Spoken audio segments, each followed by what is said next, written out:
What's going on, everybody? Thanks for tuning back in. Today we're going to take a look at a lot of the basic React hooks that are provided to you by React itself in a crash course for beginners. This course is targeted for those who are just starting out with React and TypeScript and want to get familiar with all of the hooks that you can use inside of your function components. I will be doing this course entirely on a website called Replit, and let me show you how that works. Basically, once you've logged into this site, what you can do is you can create what's called an REPL or a REPL, and you can search for a template to use. I've linked it at the bottom, but at the top, if you search for a React Hooks course by Simon, which is me, you can see that there's a Use Template button here in the top right corner. This will give you all of the code that I'm using for this tutorial. It's going to start your own REPL for you, and then you can start editing away, and everything is under your account. It's entirely free to use this website, and I'm using it because I like the layout where I can have the code and the web view constantly updated all in one window. I think it's pretty useful, and I highly recommend using this if you're brand new to coding. If you're an experienced coder and you don't want to use Replit, you don't have to. It should be noted that if you do use Replit, but you try to start the repository on your computer, there's some extra steps you're going to have to take to make those work, and those are available for you on the Replit website. Okay, guys, let's get into it.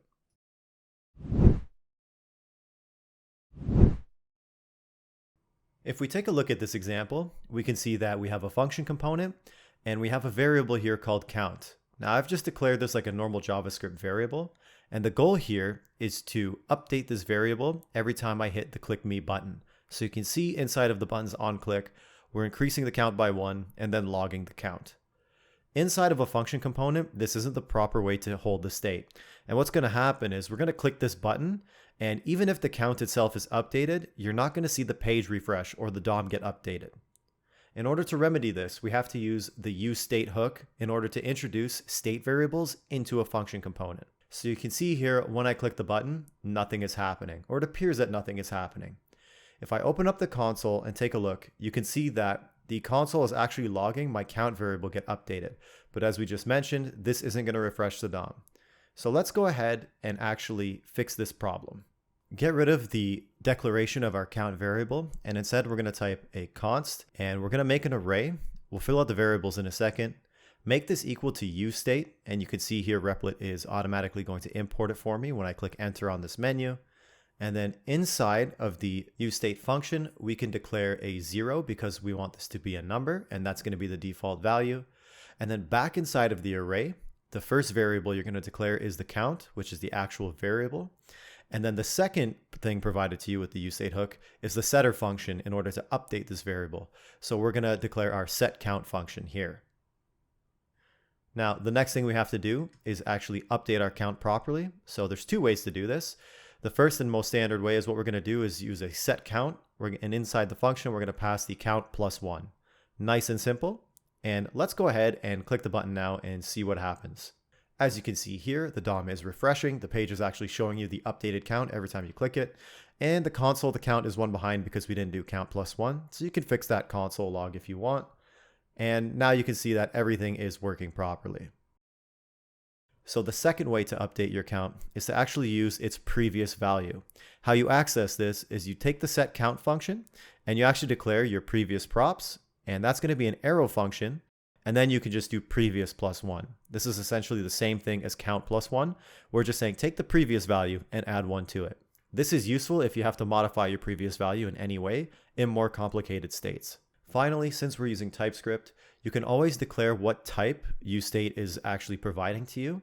So TypeScript is smart enough to infer that when you declare 0, it's a number. But if you really want to be strict with TypeScript, go ahead and declare some chevrons and pass in whatever the type is. So in this case, you just pass in number.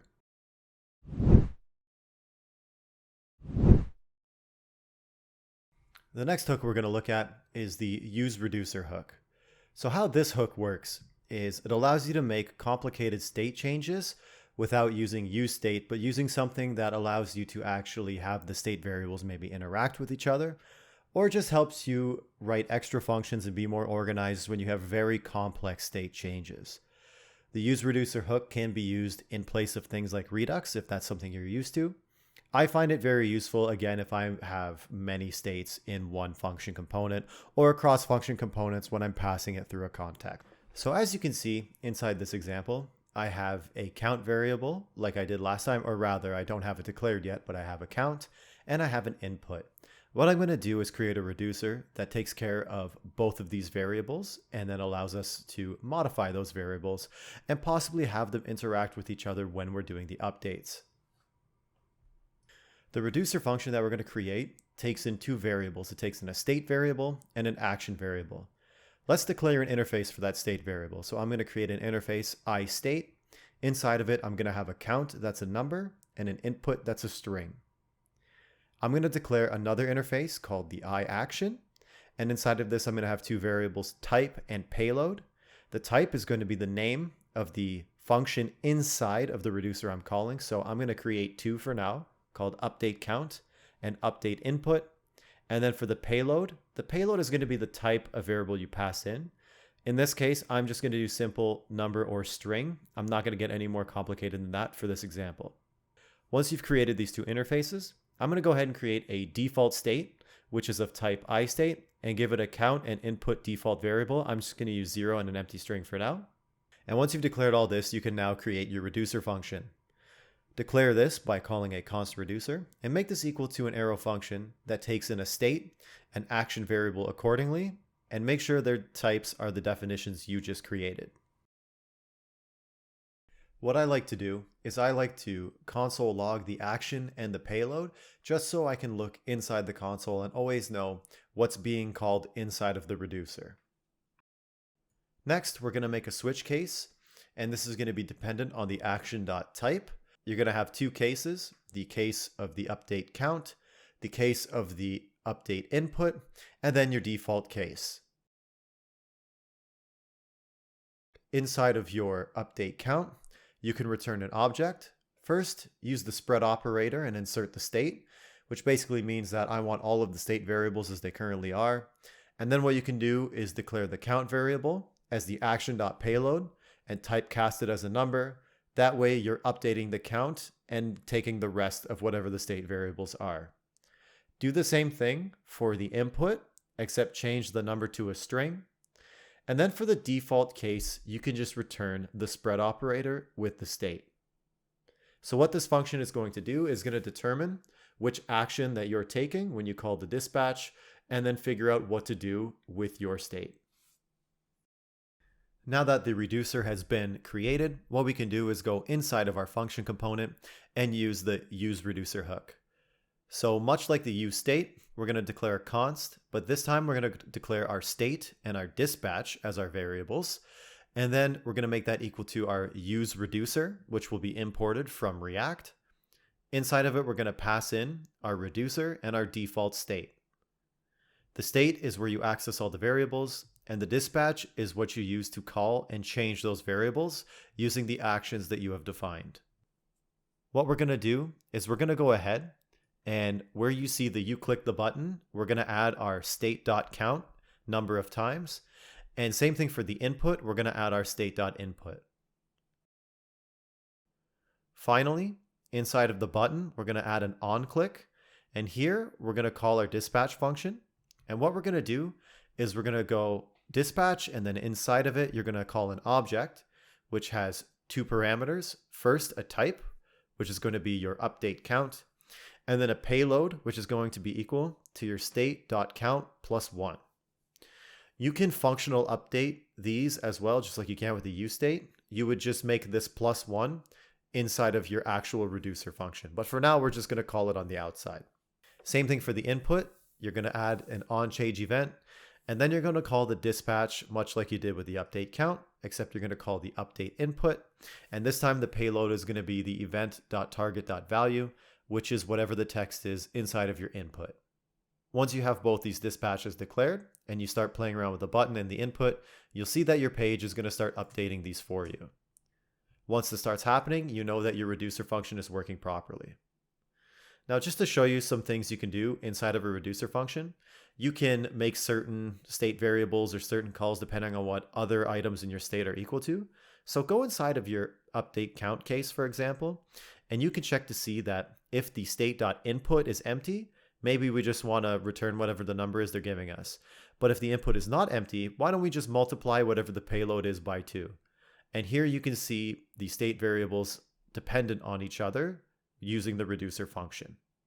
Now when I type something inside of my input and I click the button, you can see that's an increasing by a factor of 2 after the count is added by 1. So you can see that the variables play with each other.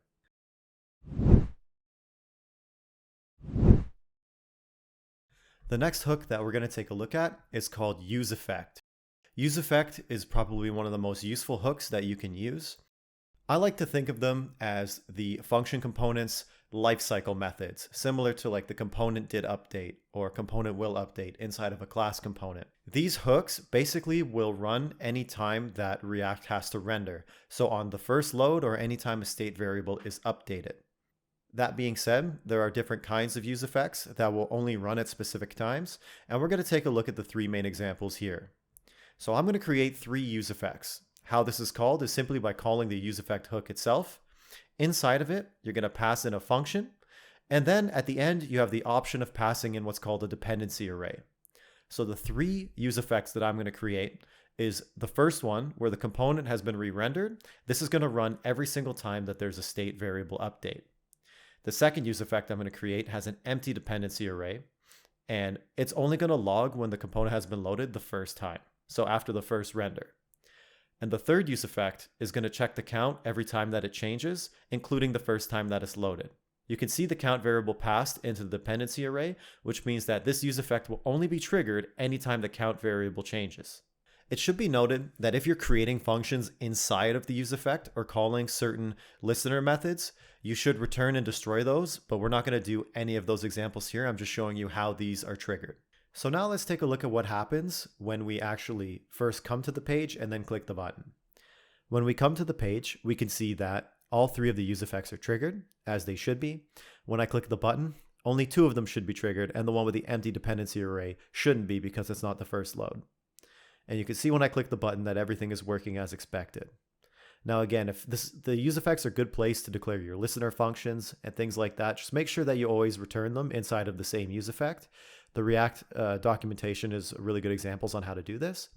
It also should be noted that the useEffects, especially one with an empty dependency array or one that depends on a variable, is a good place to load data or modify data that you need to call from an API. These are the places that I would do it.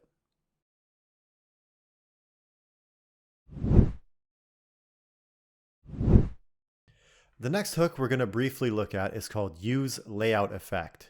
In essence, this is the same thing as the useEffect hook. However, this effect is triggered before the DOM repaints or before the actual page is re-rendered. This will always load before any useEffects are called. There are a couple use cases for using something like a useLayoutEffect, where that's if before the page loads you want something to get done, or you want to manipulate something before the actual DOM repaints. So there are some specific use cases for it. I personally don't use it a lot. But that being said, here is just a quick example where you can see it being rendered before the useEffect.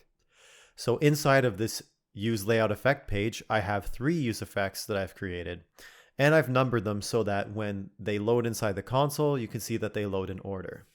Now, if I put a useLayoutEffect after all 3 of these, you'll see that inside of the console when it's re-rendered, that the useLayoutEffect actually happens before any of the useEffects. So again, these will have some very specific use cases, but this can be a useful hook for large enterprise applications. All in all, I would say 99% of the time you are using just useEffect and you probably won't need this. Now let's move on to one of the more misunderstood hooks, and that's the useRef hook. The useRef hook is one of the ones I use the most, and it's incredible because it allows you to persist values between different renders, but those values do not cause a state update. So if you want to keep track of a variable, but you don't want it to trigger a state update, or you don't want it to change when the state is actually updated, this is the perfect hook for you. There are a couple use cases for it that we're going to talk about. One is persisting a value and controlling it without updating the render. And the other is accessing different DOM elements when you want to actually manipulate their values directly. For example, in this one, we're going to be manipulating an input element. Almost all elements come with their own version of a ref attribute. And since we're using Typescript, we have to make sure we define this carefully. That way, different DOM elements that have different functions are able to be accessed through the useRef. So if we take a look at this example here, I have 2 examples being rendered inside of our useRef page. The first example is we're going to access the input's focus function, and that way when we click the button, it actually focuses the input for us. And then the second one is we're going to be keeping track of two different variables, one of them being the ref, and I'm going to show you how to avoid the re-render with it. So let's go ahead and go to example 1. And what we're going to do here is we're going to create a new variable called our const input ref, and this is going to be equal to the React hook useRef, and its initial value for now is going to be null. Next, inside of the chevrons, we're going to pass in the HTML input element, and that's because this is the corresponding props for the input down below. This means that this ref will be able to access any of the functions or variables in the DOM available to that specific input. Next, what we're going to do is inside of the input, we're going to change the type to text, and then we're going to assign this the ref of input ref. And now that we've done that, the last thing to do is to add an onClick to the button. Inside of the onClick, we're going to call the input ref .current. Current is how you access the current mutable value, and then do a .focus. And the focus is a function. This focus will allow the actual browser to focus it on that input. The question mark simply means that if this isn't equal to null. The question mark is necessary for Typescript to accept this function. And you can see when I click focus input, the input gets focused as it's highlighted in blue. Inside of example 2, let's go ahead and add our cool number and make this equal to a useRef of 0. Now, since we're using TypeScript, you can pass in the number into the chevrons, or you don't have to, because again, TypeScript is smart enough to infer that you're using a number. Create a function for the button's onClick event. Take the coolNumber.current and make it plus equal to 1, which will increase the count by 1. Next, inside of the paragraph, don't forget to add the coolNumber.current after you click the cool button and the colon. Now what you're going to see is if I click the cool button, you're going to see that nothing happens. And that's because the reference is updating, but it's not re-rendering the DOM. But if I click the other button, it refreshes the state, and you can see that the actual 3 times I've clicked this. So the number is increasing, you just can't see it until you actually get a re-render. These are 2 very simple cases for useRef. I hope you found them useful, and we'll move on to the next one. The next hook we're going to be taking a look at is the useContext hook. A context in React is a way to share variables through different components without having to pass them through props. This helps us avoid unnecessary re-renders up and down the prop tree. In this example, we're going to take a count and an input, and we're going to share them between the example 1 and the example 2, and show you how to take the variable from the parent and pass it down through a context instead of using props. To define the React context, we're going to have to define some things up top like we did for the reducer. At the top, let's go ahead and define an interface useState. Just like we did before, it's going to be a count that's a number, and an input that's a string. Next, we're going to declare our default state, which is going to be just the useState that we just declared, and give the count to 0 and the input an empty string.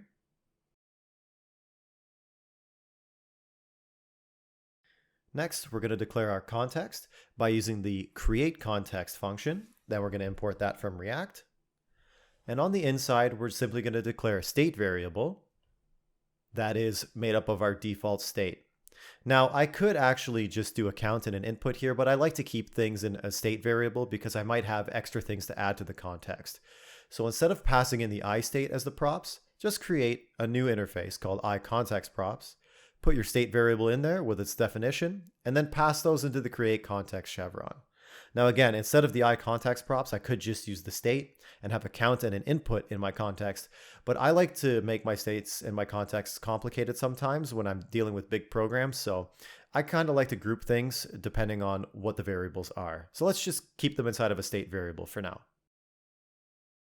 Now, inside of the useContext page, the actual function component, first we're going to declare our value that we're going to be passing down through the context.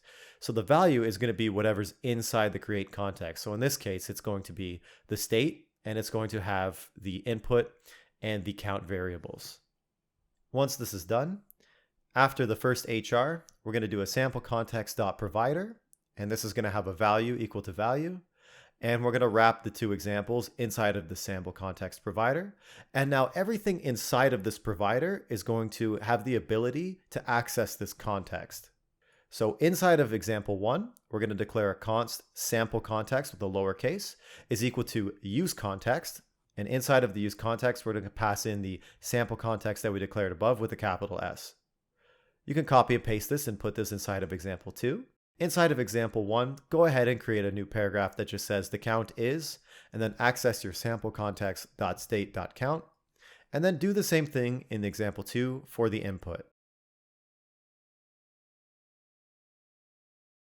And just like that, you have a context passing these variables down to different components for you. The context is very easy to use, and my recommendation is that you do this and you mix it with the useReducer by passing the state and the dispatch around, making it easy for you to update those state variables. So a lot of the times that you create variables inside of your function components, what's going to happen is that you'll declare them as a const and create some sort of maybe calculation that creates this variable. But what's going to happen is that every single time your component is re-rendered, the state's updated, context is updated, etc., what's going to happen is that it's going to create a new copy of this variable. It's not just going to carry it over from the last time. In the case where you're creating a variable over and over again that has some sort of calculation, you might want to look into the useMemo hook. What this hook does is actually do this calculation for you, but only when a certain variable is updated. It's like a useEffect, but for saving to one variable. Now, if you're just declaring a const and naming like a color or naming a variable that never changes, then even though React creates it over and over again, React is so optimized that you probably don't have to worry about something like that. useMemo is for the specific cases where you're creating big data over and over again. So let's go ahead and click on the useMemo page, and right away you're going to see that there's a little bit of a delay when I click the useMemo page at the top. And that's because what I've done is I've set up this calculation variable to create an expensive calculation, and that's going to happen every time the count variable is updated. So right now, no matter what happens, if I click increase count or click the update for triggering the state update that isn't the count, doesn't matter which one I pick, React's going to re-render this and it's going to calculate everything one more time, and you're going to see that it goes extremely slow. So to get around this, what we're going to do is we're going to useMemo this expensive calculation. And by doing that, what's going to happen is that every time we trigger the state update, you're going to see that it happens right away and doesn't run the calculation a second time because we haven't changed the count variable. So what we can do here is we can erase this expensive calculation and type in useMemo and import it from React. And then inside of it, you have a function pointing towards the expensive calculation, passing in the count, and then in a dependency array, you can pass in the count variable. Now, anytime you hit the trigger state update button, you'll notice that it doesn't take a long time anymore and it just updates right away. And that's because we don't need to run the calculation again because the count variable hasn't changed. If you click the count button again, then you will see that it does take a little bit of time. So the useMemo you can see here is very useful when there's something expensive that you don't need to update on every render. There's a similar hook used for these like the useMemo hook, and that's called useCallback. And all this is simply wrapping your function inside of the useCallback hook. The only difference between useCallback and useMemo is that you don't have a function pointing to your function, you just have the function itself. So when you declare the useCallback, you'll declare it like this. What you do is you simply put the useCallback in front of your function declaration and wrap the whole thing inside of your brackets and pass in this case, an empty dependency array because I'm not actually using any of the state variables. So useCallback could be considered useMemo, but for functions. So when you actually call that hello world callback constant, you're calling it as a function and you're not using it as a variable. useCallback is the useMemo for functions. Okay guys, if you've made it this far, then you've made it through the entire course. I hope you found this React hooks course useful and you have a basic idea of how to use these React hooks and how they work. If you have any questions, please leave them in the comments below. Like this video if you haven't and subscribe, it really helps out. And if you're feeling really generous for what you've just learned, you can click the Buy Me a Coffee link below. Thank you so much guys, we'll see you in the next one.